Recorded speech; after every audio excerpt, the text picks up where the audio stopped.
Hola a todos.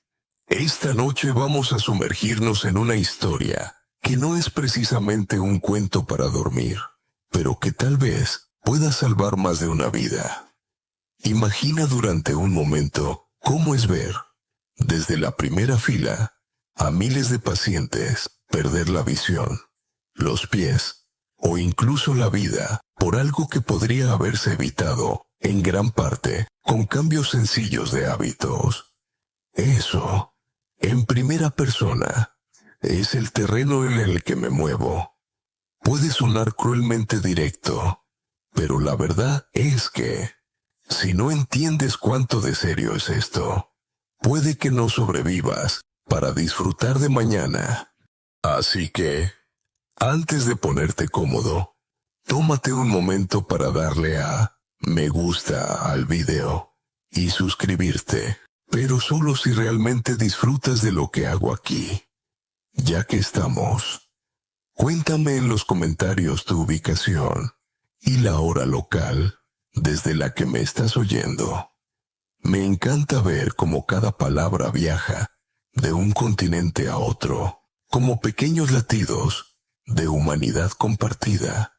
Ahora, apaga las luces, quizá enciende un ventilador para un ruido suave, y comencemos juntos nuestro viaje de esta noche.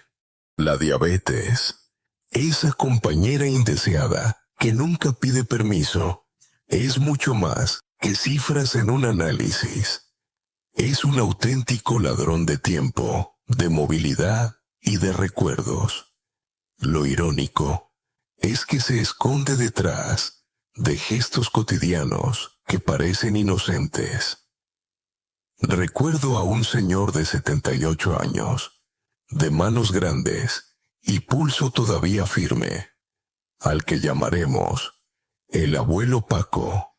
Durante décadas, desayunó siempre igual: arroz blanco humeante y un bol de sopa clara. A sus ojos, era la tradición, la memoria de su tierra, pero en la realidad metabólica, cada cuchara era un asalto a su agotado páncreas. Cuando vino a mi consulta, su hemoglobina glicosilada estaba casi el doble de lo recomendado. Su cuerpo ya gritaba. ¿Qué es lo que aprendí observando cientos de Pacos? Que nuestro cuerpo, pese a todo, es dócil y agradecido. Si le das un respiro, enseguida muestra signos de mejoría. Tras cambiar su ración a arroz integral mezclado con cebada y reducir su tamaño de plato hasta la mitad, en 6 meses, sus cifras descendieron. Claro, nunca volvió a tener 20 años, pero recuperó la fuerza suficiente para pasear despacio con su nieto. Ese gesto, aparentemente modesto, valía más que cualquier análisis clínico. Aquí entra una curiosidad extraña. ¿Sabías que las civilizaciones que primero domesticaron cereales refinados, como el arroz pulido o el trigo cernido, también registran en sus crónicas más tempranas casos de dolencias que podrían corresponder a complicaciones de la glucemia? Un hallazgo arqueológico en tumbas chinas describe huesos con signos de mala circulación que hoy relacionaríamos con neuropatías diabéticas. Lo sorprendente es cómo los errores del pasado siguen repitiéndose en las cocinas modernas. Hay un detalle intrigante que siempre dejo sobre la mesa y que abre debate en los círculos médicos. ¿Es más dañina la cantidad absoluta de glucosa consumida en una comida o la velocidad con que entra en sangre? Algunos afirman que el índice glucémico es la clave. Otros sostienen que es la carga total lo que importa. La verdad, probablemente, se encuentre en la tensión entre ambos factores. lo que hace que la estrategia óptima sea personalizar. Y aquí es donde la sabiduría de la edad llega. Aprender que no existe respuesta única, sino un diálogo continuo con el propio cuerpo. Y ahora, te hablo de algo que siempre me arranca una sonrisa. Lo difícil que es hacer cambiar a un abuelo de su plato favorito. Paco me miró con gesto zumbón y exclamó: «Doctora, cambiar de arroz es como cambiar de himno nacional». Al final, bromeó con que su nuevo arroz marroncito sabía a arroz con nostalgia, pero siguió comiéndolo, porque la nostalgia sabe mejor cuando no va acompañada de dolor en los pies. En la vida tardía reina una máxima que repito una y otra vez: la paciencia es más valiosa que la velocidad. Igual que un río, no se precipita, pero siempre llega al mar. Las pequeñas modificaciones constantes terminan moldeando el panorama completo de la salud. Los jóvenes quieren soluciones inmediatas. Los mayores, más sabios, aceptan que transformar una costumbre lleva semanas, a veces meses. Y eso no es un defecto, es la clave de la permanencia. Hace poco, alguien me preguntó durante una conferencia: ¿no es triste pasar los últimos años contando granos de arroz? Yo respondí, entre seria y en broma: lo realmente triste es no tener tiempo para contarlos, porque la enfermedad te lo impedirá. El auditorio rió, aunque todos entendieron el mensaje. Un poco de ironía ayuda a digerir, nunca mejor dicho, las verdades más duras. El primer contacto con este tema, con frecuencia, provoca rechazo. Todos queremos seguir abrazados a nuestras costumbres, al bol de arroz, al café dulce, al guiso en el que mojamos el pan. Pero, ¿qué vale más? ¿Esa satisfacción instantánea o la capacidad de sostener a tu nieta de la mano mientras das un paseo bajo el sol de invierno? Son las pequeñas elecciones las que definen el horizonte de los últimos capítulos de vida. Para terminar esta primera parte, déjame regalarte un consejo práctico. Prueba la técnica del plato dividido. Frente a ti, imagina un reloj. La mitad del espacio será para verduras cocidas o crudas, un cuarto para proteínas magras, como pescado o pollo, y apenas un cuarto para cereales integrales.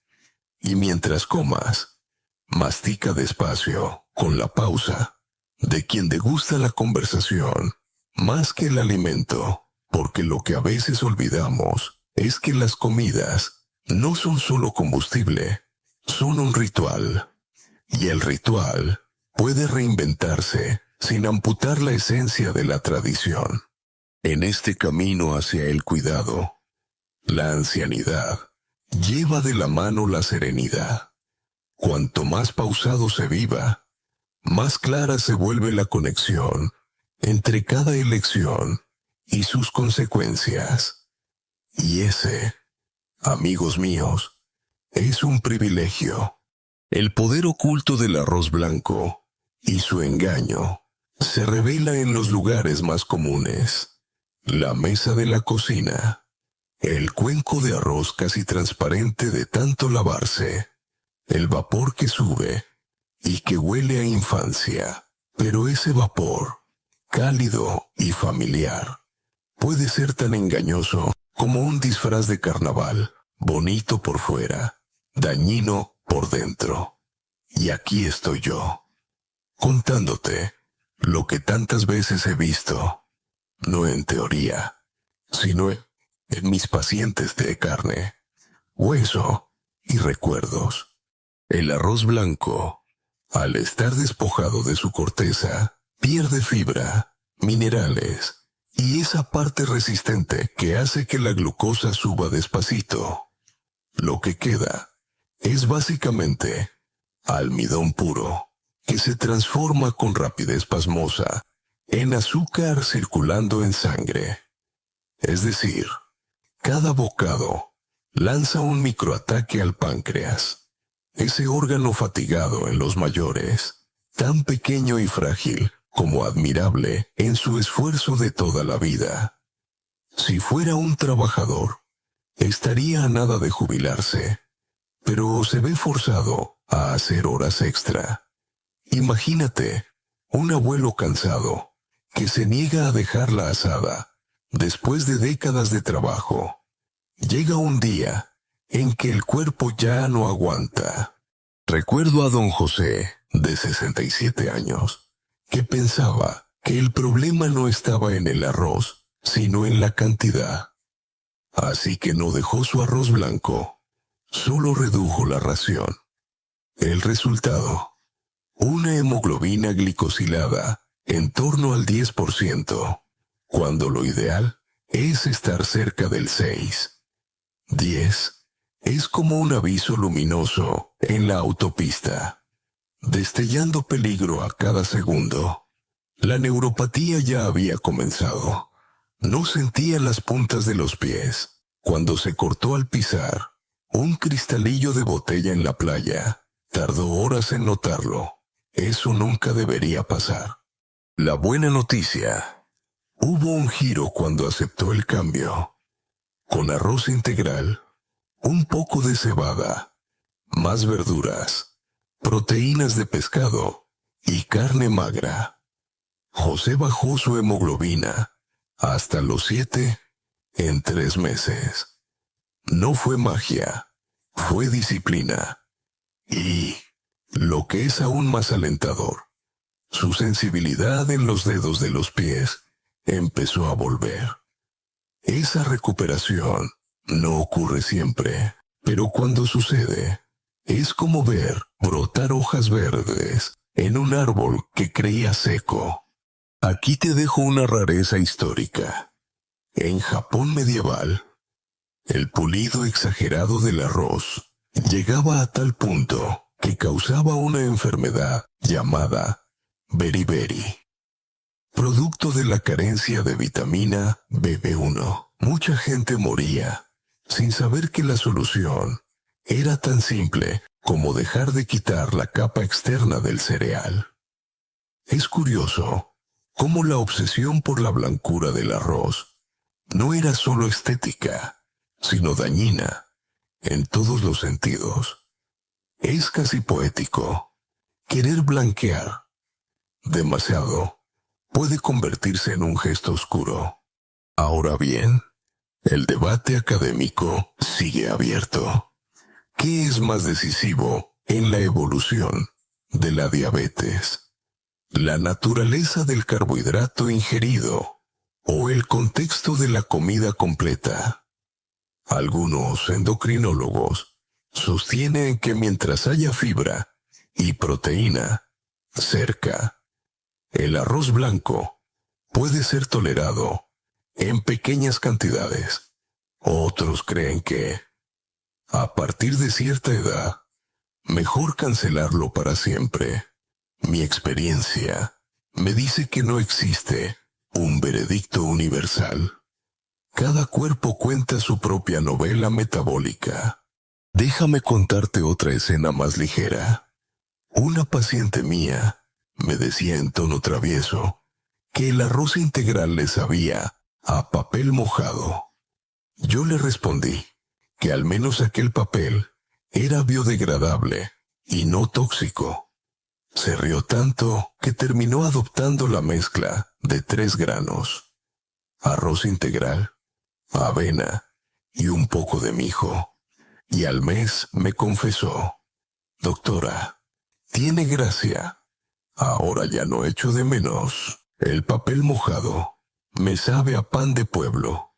La edad confiere sabiduría. Y una de las enseñanzas más vitales es esta: No todo lo que repites cada día merece la eternidad.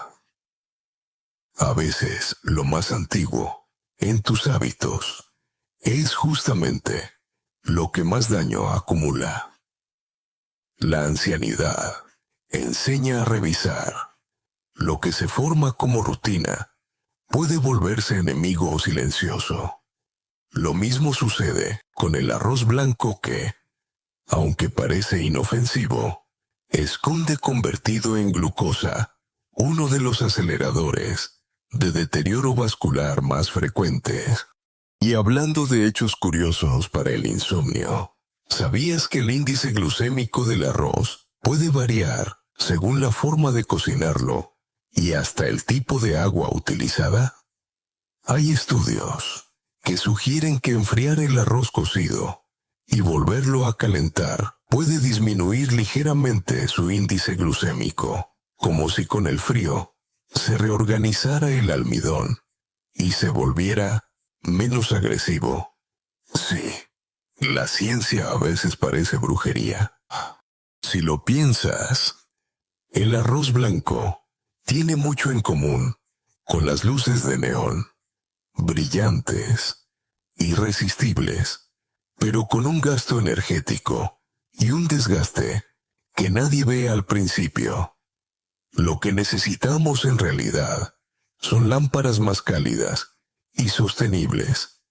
Esos granos enteros, tostados, con su fibra intacta, puede que no deslumbren, pero te acompañarán más años y con menos facturas de salud. El consejo de hoy: negocia con tu memoria culinaria. Si no puedes renunciar al arroz blanco, empieza con un 70-30, 70% integral, 30% blanco. La transición será más amable con el paladar y, poco a poco, el arroz blanco perderá su protagonismo como actor secundario que se va retirando discretamente. Y recuerda reír un poco durante el proceso. La risa, aunque no lo notes, también regula la glucosa. No es broma. Varios estudios señalan que el acto de reír reduce el estrés y mejora la respuesta metabólica. En pocas palabras, chistes y arroz integral hacen un buen combo. Así seguimos avanzando en este relato. Yo, testigo y narrador.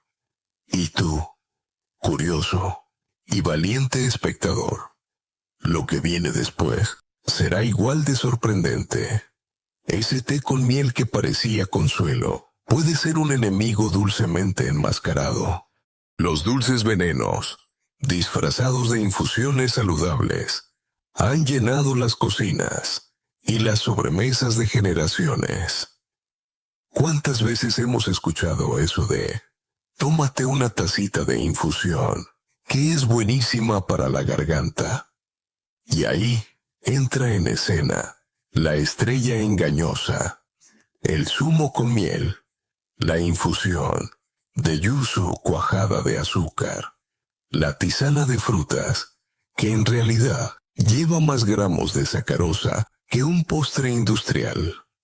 El truco es perfecto porque la mente se relaja al ver un brebaje humeante servido en taza de barro. Parece tradición, parece remedio casero, pero detrás hay un pequeño arsenal de calorías químicamente listas para asaltar la sangre. Lo viví con doña Carmen, 73 años, fanática de la idea de que lo natural no hace daño. Cada mañana y cada noche, generosos vasos de infusión de cítricos con 3 cucharadas de mermelada azucarada. En análisis, glucemias disparadas por encima de 250. Ella insistía, pero es casero. Doctora, ¿cómo va a ser malo? Ahí está el truco. Confundimos casero con saludable. Después de aceptar el cambio hacia infusiones sin azúcar, con jengibre y canela, La diferencia fue casi milagrosa. Bajadas en parámetros de glucemia y el alivio progresivo de esas sensaciones de hormigueo en los pies que tanto la angustiaban. Un hecho extraño que siempre comparto. ¿Sabías que la antigua Europa medieval usaba la miel no solo como edulcorante, sino también como agente conservante en vendas para heridas? Sí, la miel tiene propiedades antibacterianas, pero dentro de nuestro cuerpo, la historia cambia. Allí se convierte en otro azúcar más. Y aunque su etiqueta sea natural, el páncreas no distingue entre lo que es industrial o lo que viene de las abejas. Para él, cada molécula de glucosa es trabajo, sudor microscópico. El debate aquí es interesante y aún abierto. ¿Hay algún punto intermedio tolerable entre el sabor dulce y la salud?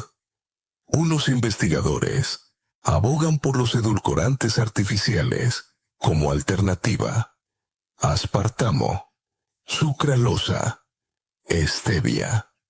Otros dicen que modificar la percepción del sabor dulce desde la raíz es la auténtica solución. Si entrenas el paladar a sabores menos intensos, desaparece la dependencia. En el fondo es una discusión antropológica. ¿Somos los humanos condenados a perseguir siempre el sabor dulce? ¿O podemos reinventarnos como especie y liberarnos en parte de esa avidez? Entre mis pacientes he encontrado de todo. Uno de ellos solía bromear: doctora, yo sin miel me vuelvo amargo. Lo curioso es que, tras 2 meses, con infusiones de hierba sin edulcorar, me confesó: ahora lo dulce me empalaga. Fíjese usted, hasta me sabe raro besar a mi mujer después de que se coma una pieza de fruta muy madura, con humor, claro, pero con toda la carga de verdad que su cuerpo le transmitía. La edad nos enseña otra sabiduría, que la confianza ciega en los remedios populares también debe cuestionarse, porque las abuelas podían tener razón en unas cosas, pero también podían equivocarse. Hoy sabemos más, tenemos más datos, y es casi una obligación rendir homenaje a esa herencia, corrigiendo lo que ellas no tenían manera de comprobar. La vejez no es repetición pasiva, sino reinterpretación. Una curiosidad adicional: los coreanos, tradicionalmente, han preparado la bebida llamada Sugyeongwa, una infusión especiada de caqui seco con canela y jengibre.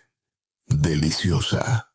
Sí, pero incluso en las versiones caseras, el dulzor añadido puede igualar hasta 15 cucharillas de azúcar por vaso. Un auténtico cóctel traicionero, disfrazado de ritual cultural. Aquí se demuestra que patrimonio gastronómico no significa siempre beneficio fisiológico. Y, por favor, que no tiemblen los amantes de un buen té. Hay alternativas encantadoras. El té de rooibos, naturalmente sin cafeína, tiene vestigios de flavonoides que parecen ayudar a la regulación glucémica. La tisana de canela suelta un aroma que rivaliza con cualquier vela aromática. El agua infusionada con rodajas de limón y pepino es refrescante y cero ofensiva para la glucosa. Lo importante es reconstruir el ritual del té o de la merienda sin la sombra del azúcar. Añado algo divertido. Uno de mis pacientes intercambió su infusión azucarada por tisana de jengibre. Al cabo de una semana vino y me dijo: doctora, siento que tengo fuego en la boca, pero fuego bueno. Le contesté que prefería ese fuego a las brasas silenciosas en sus arterias. Nos reímos juntos, porque a veces el humor es lo único que puede aliviar la frustración del cambio. Si de sabiduría se trata, se puede resumir en una frase: la dulzura de la vida no necesita azúcar añadida. La dulzura puede ser contemplar la luz en la ventana, sentir los pasos sobre un suelo limpio o, sencillamente, reír ante un mal chiste. La gloria del dulce no está solo en la fruta ni en la miel, sino en la experiencia. Para aterrizarlo en consejos muy concretos, reduce cuantos días puedas las infusiones azucaradas. Si al principio necesitas un punto dulce, prueba con un chorrito mínimo de miel, no más de media cucharadita, y guía a tu lengua a tolerar lo sutil. Y si eres de los que piensan que sin azúcar no hay alegría, prueba a contar un chiste cada desayuno. Con cada carcajada, recuerda, tu azúcar en sangre baja un poquito, y ese sí que es el mejor endulzante conocido. Los falsos amigos del tentempié cotidiano se encuentran escondidos en los momentos más tiernos del día. Esa tarde en que un nieto trae un trozo de pastelito. La visita inesperada con una bolsa de frutas dulces. O el instante en que se abre la despensa y aparece la bandeja de inofensivos trozos de arroz glutinoso. Nos dejamos engañar porque pensamos, es solo una merienda, no un banquete. Y sin embargo, esas pequeñas dosis de azúcar son las que, gota a gota, se convierten en mareas peligrosas. Nunca olvidaré a la señora Teresa, 78 años, cada tarde, a las 3, fiel a la tradición, sacaba un par de piezas de ingeolmi, ese pastel coreano de arroz glutinoso cubierto de harina de soja. Lo acompañaba a veces con un plátano. Solo me como un bocado. ¿Qué daño puede hacer? Me repetía. El análisis era claro. Glucosa disparada, retinopatía iniciada, visión borrosa que le impedía distinguir el rostro de su nieta, más pequeña, cuando finalmente comprendió el vínculo entre ese par de bocados y la niebla delante de sus ojos. Las lágrimas le brotaron con pesar. El verdadero problema no era el sabor, era la costumbre emocional. Lo fascinante es que la ciencia nos confirma lo que intuíamos. Tanto las masas de arroz glutinoso como frutas como los plátanos, los dátiles o las uvas poseen índices glucémicos altos y cargas glucémicas rápidas. El azúcar penetra como un ladrón nocturno, sigiloso pero devastador. Y, en los mayores, la llamada curva de tolerancia ya perdió elasticidad. Donde antes recuperaban el equilibrio en 1 o 2 horas, ahora se quedan atrapados en la hiperglucemia durante 4, 5 o 6. Y cada minuto de exceso es estrés para las arterias. Una curiosidad que a menudo sorprende. En algunas tribus sudamericanas, la fruta más valorada no es la más dulce, sino la más ácida. La sabiduría cultural ancestral les llevó a preferir sabores intensos, pero menos cargados de azúcar. Su concepto de dulzor estaba ligado al riesgo de pesadez y malestar, así que lo evitaban. Qué ironía pensar que, mientras tanto, en nuestras mesas modernas, las sobremesas han equiparado el más dulce con más saludable. A nivel académico, hay un debate intenso Debe recomendarse de forma generalizada a los diabéticos evitar incluso la fruta fresca de alta carga glucémica. Algunos expertos insisten en que no hay alimentos malos si se integran en un patrón equilibrado. Otros sostienen que, en poblaciones mayores, donde la respuesta insulínica está mermada, conviene ser mucho más estrictos. Lo cierto es que nadie discute que el riesgo aumenta con la edad y que lo que tolerabas a los 30 años puede ser un atentado metabólico a los 70. Y, aún así, nadie quiere renunciar al momento de la merienda. Fíjate, ¿qué hacer? He aquí algunos trucos que funcionan. Guarda huevos duros en la nevera para esos momentos de tentación.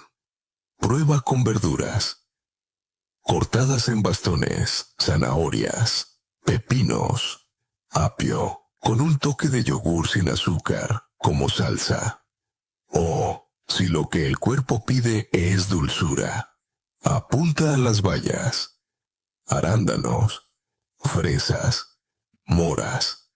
Las bayas no solo tienen menos impacto glucémico, sino que aportan antioxidantes, casi como si fueran pequeños escudos invisibles para las arterias. El humor nunca falta en la consulta. Una paciente me dijo, tras cambiar su plátano diario por un puñado de nueces: doctora, ahora cuando me dan ganas de dulce mastico nueces y me siento como una ardilla. Pero oiga, la ardilla se ve mucho más sana que yo, así que voy por buen camino. La risa en su cara valía más que cualquier prueba de laboratorio. La vejez trae consigo otra perla de sabiduría. Nos muestra que lo rápido rara vez es lo mejor. Un tentempié que sube la glucosa en 2 minutos no deja tiempo ni para disfrutarlo de verdad. En cambio, una infusión tibia con un poco de nuez moscada o un huevo duro que se pela con calma obligan a parar y saborear. El tentempié no debería ser un asalto, sino un pequeño descanso en el camino. He aquí algo curioso. ¿Sabías que hay estudios que muestran cómo el simple acto de masticar más veces reduce el pico de glucemia, independientemente de lo que se come? Incluso una fruta relativamente dulce, si se mastica despacio, tiene un impacto menor que si se engulle deprisa, como si la boca fuera el primer regulador metabólico ignorado. Por eso, los dulces tentempiés tradicionales, cuando llegan a la mesa, deberían verse más como recuerdos a degustar, de forma muy ocasional, no como compañeros diarios. El paladar tiene que aprender un nuevo idioma. Y quien dice que a los 70 no se puede aprender ya, nada se equivoca. Se empieza con una palabra, se avanza con una frase.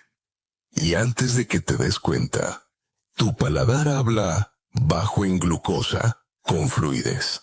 En definitiva, la próxima vez que tu nieto te ofrezca un pastelito o una fruta muy madura, no pienses que rechazarlo es un acto de dureza.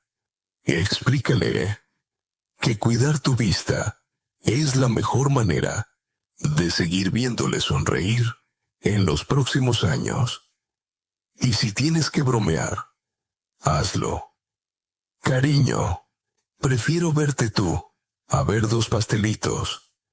Verás cómo se ríe contigo. Y en esa risa, sin darte cuenta, también recibirás un pequeño efecto hipoglucemiante. El error cultural del arroz en caldos y guisos es uno de los hábitos más arraigados en la mesa de nuestros mayores, por comodidad, por tradición o simplemente por el placer de lo caliente y lo líquido. Se convierte el cuenco de arroz en parte del caldo y así. El plato se desliza por la garganta sin apenas masticar. Parece una caricia, algo amable para los dientes cansados. Pero lo que ocurre en el interior del cuerpo es todo menos amable.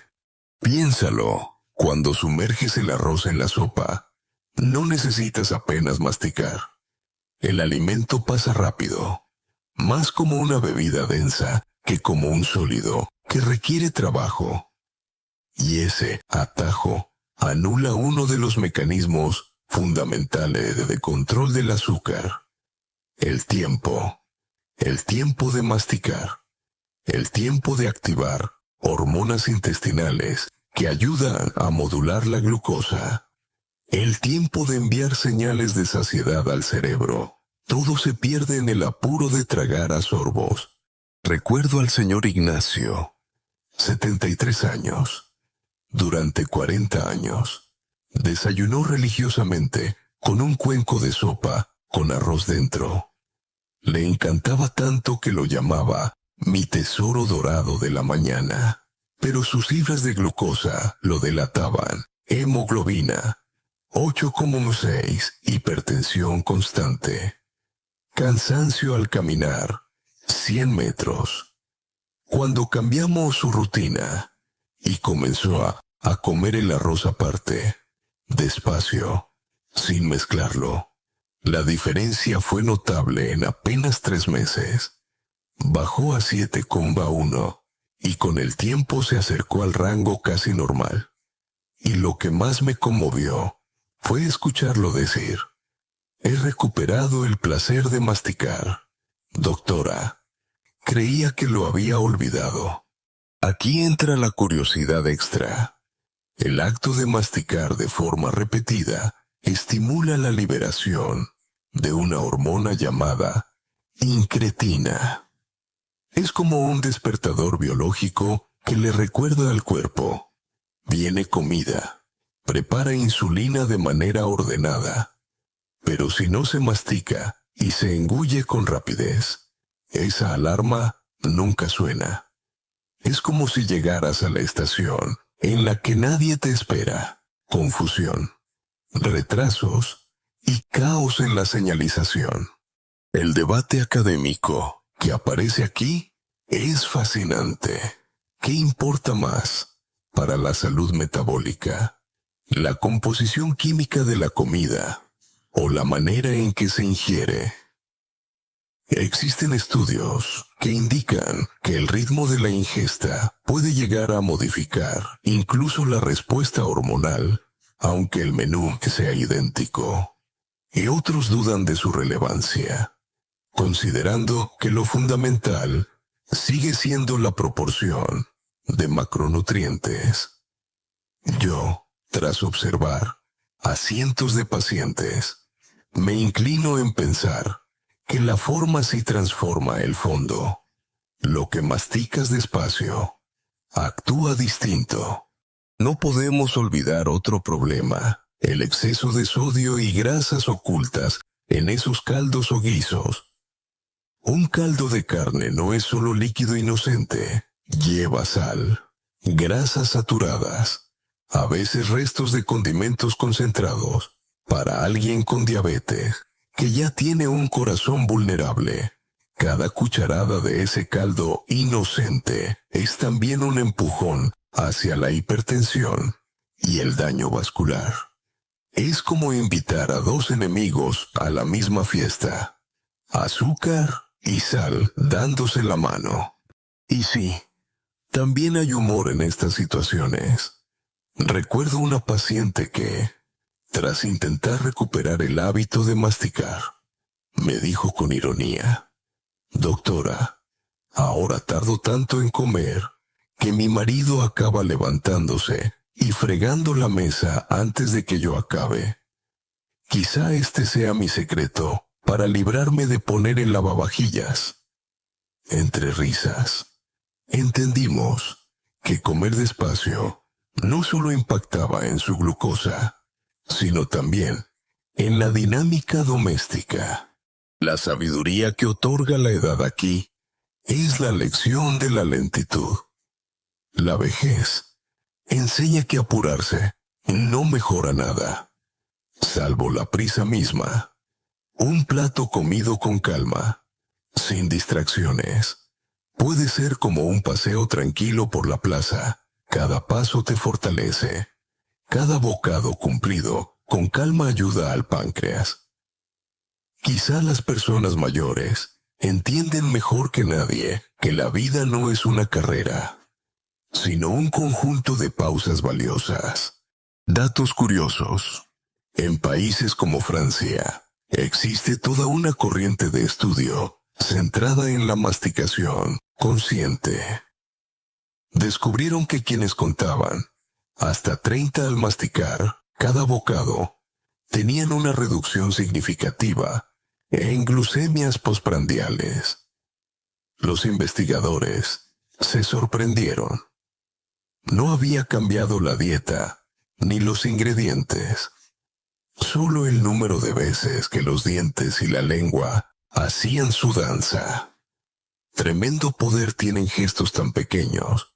Y si alguien te argumenta que arroz en sopa es más fácil de digerir, aclárale, lo es para la boca, pero no para el páncreas. Piensa que tu cuerpo necesita un freno de mano, algo que desacelere la llegada del azúcar a la sangre. Lo obtienes al triturar con la boca, al mezclar con la saliva, al dar al organismo tiempo de enviar las alertas necesarias.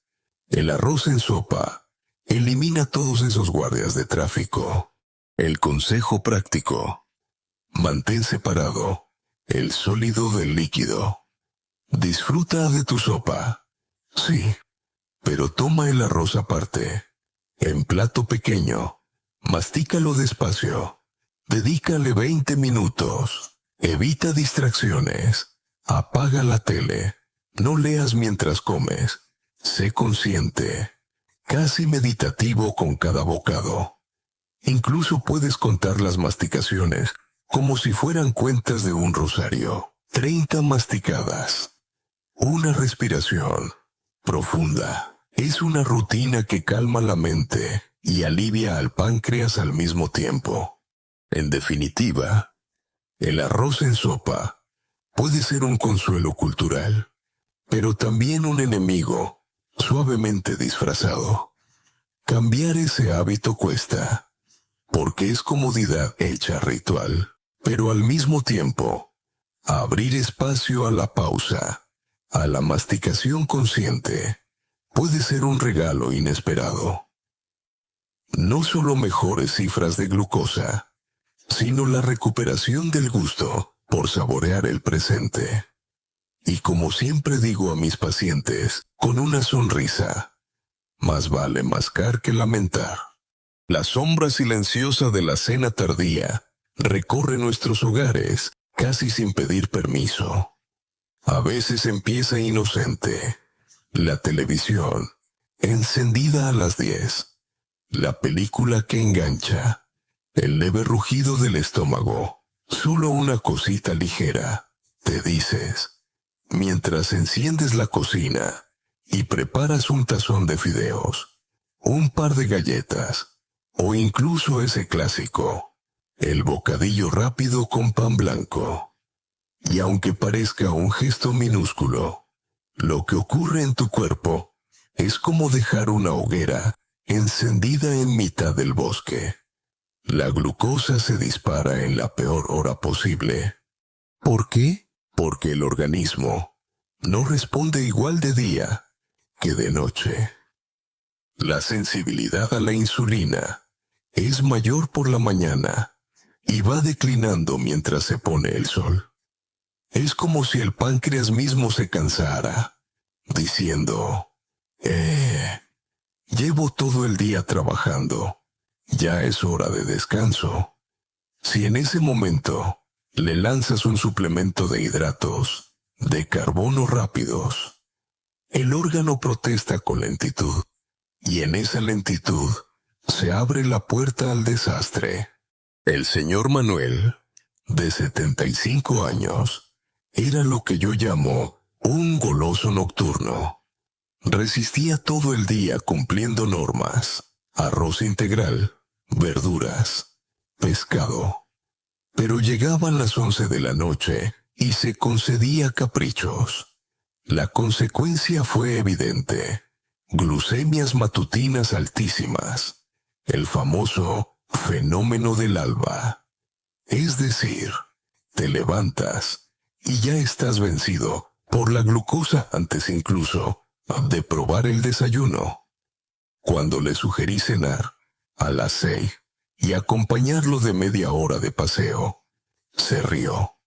Doctora, eso es vida de gallina. Me iré a dormir antes que el noticiario. Sin embargo, lo intentó. El resultado: mejor descanso, menos veces levantándose al baño y un descenso drástico en su hemoglobina glicosilada. Su queja final fue graciosa. Ahora lo malo es que me despierto cantando como los gallos. La sabiduría de la edad aquí enseña otra gran lección. El cuerpo, con los años, se vuelve más caprichoso con los horarios, como un reloj delicado. Necesita rutina.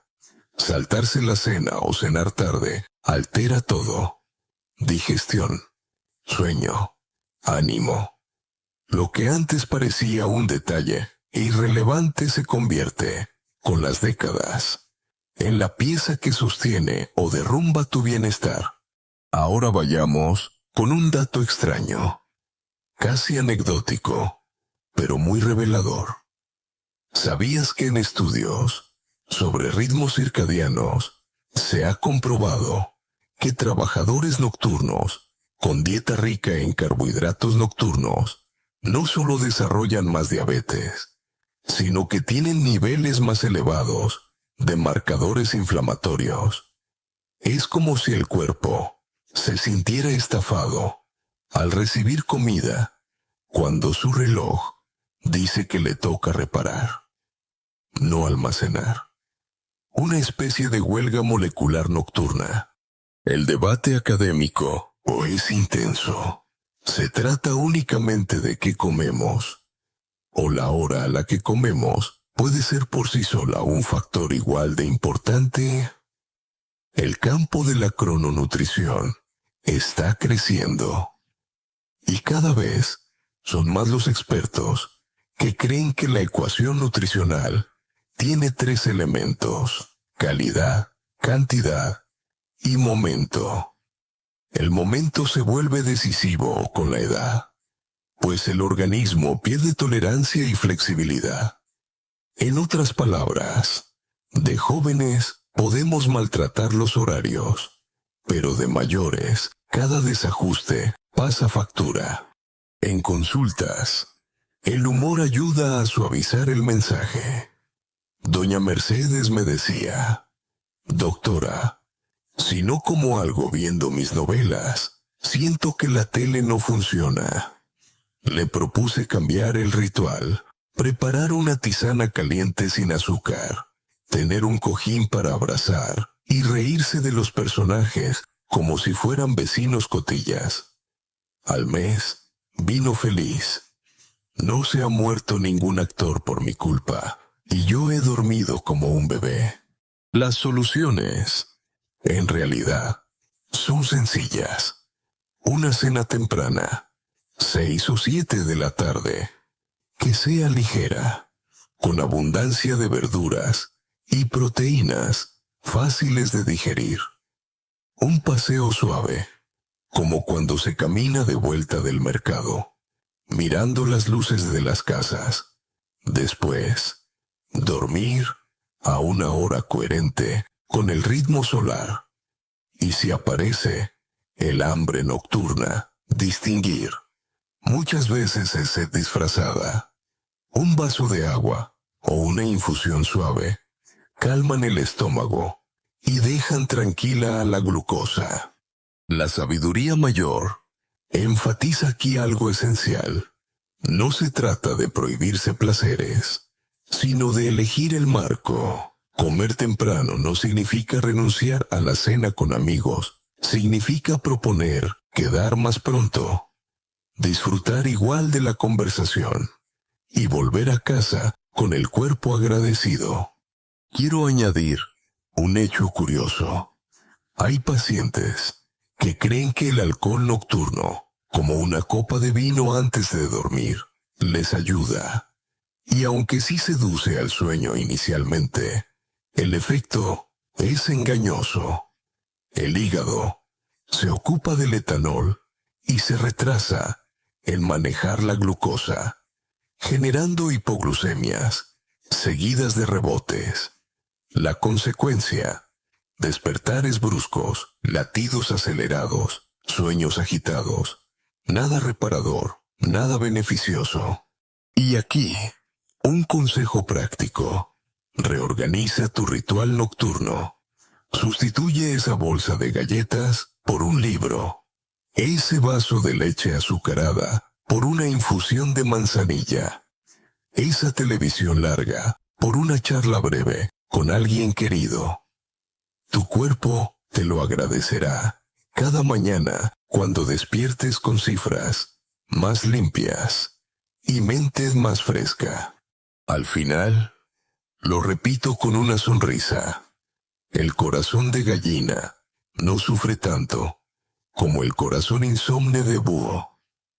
Que cada cual elija con qué se identifica, pero ya sabes de qué lado está la ciencia de la longevidad.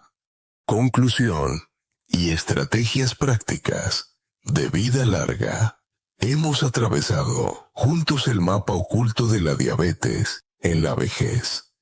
No como un manual árido, sino como un viaje hecho de historias, curiosidades y, sí, un par de chistes mal contados para que no se pierda la sonrisa.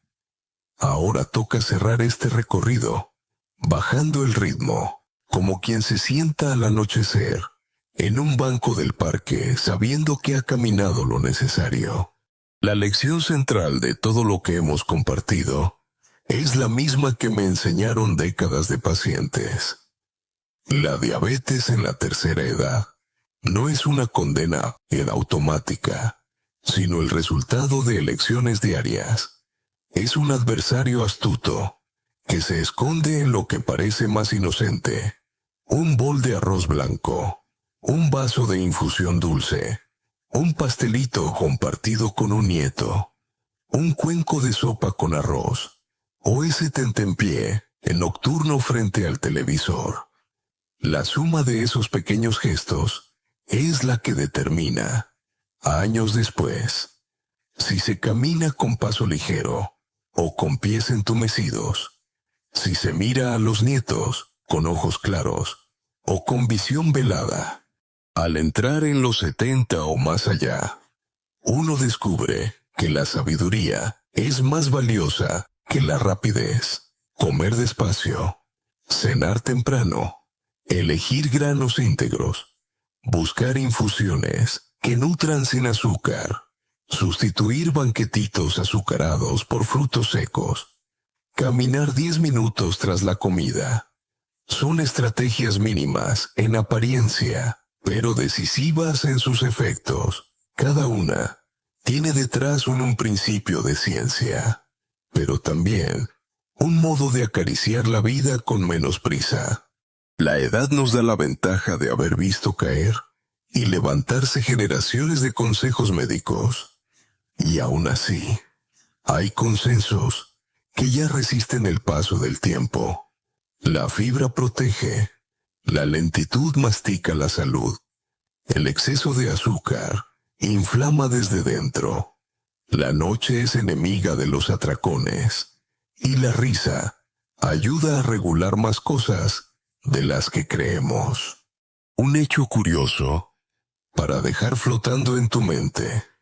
En estudios japoneses de longevidad, quienes alcanzaban edades superiores a los 90 compartían más que una dieta de pescado y arroz integral.